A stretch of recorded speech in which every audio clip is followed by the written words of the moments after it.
Our opening title sequence begins with a real news report that we found online. This develops the genre idea of starting with a news report.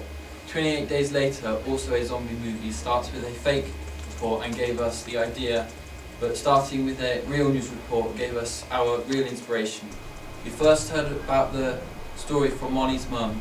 We looked into it and discovered it to be true. This is a great way to start our horror movie because it is real and will scare the audience, because many of them think it can happen to them. Many films in horror say that this is based on a true story, but in actual fact most of it isn't true, such as The Haunting in Connecticut, Paranormal Entity and The Woman in Black. Our horror, on the other hand, really is based on a true story, and using the intertextual YouTube references offers the audience proof. Because we wanted not to be accused of just using existing material, as our opening title sequence had to be original. In post-production, we used the bad TV effect. This was also a good idea because the accompanying sound may make the audience jump and the distortion is uncomfortable to watch and create an edgy feel, like something is really wrong. The audience may even feel something is wrong with their TV, and this adds to the realism.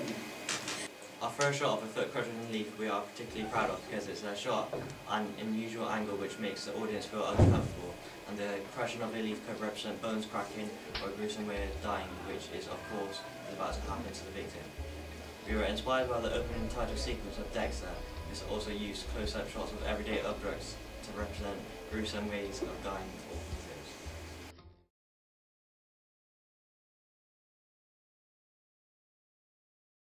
We filmed it in a deserted area with a secluded mise-en-scene. Our first victim is walking downhill, which could suggest her life is literally about to go downhill. We deliberately shot her from waist down to accentuate her lovely legs as we work hard to engage with our male audience. In this way, we firmly conform the classic horror convention of having pretty blondes in the opening sequence that die horribly. For example, Ills, Texas Chainsaw Massacre, and the new Friday the 13th. The secluded mise-en-scene also includes a subway, which enabled us to create a classic high-angled shots, suggesting her vulnerability and creating a fake point-of-view shot. The landscape enabled us to arrange creative shots to engage our audience again, conforming to the classic horror film language. Our title for our movie is clever because it comes in synchronised with the news report soundtrack. The two words coming together look effective because the two words on their own are really harmless, yet together they create this alarming drone. The S we manipulated in live type to make it look like smeared blood, again, finally to firmly show the audience this is going to be a shocking opening. We got inspired by this from the film The Roost and Trash Hunters. The use of close-ups is again used in the subway to create an uncomfortable effect.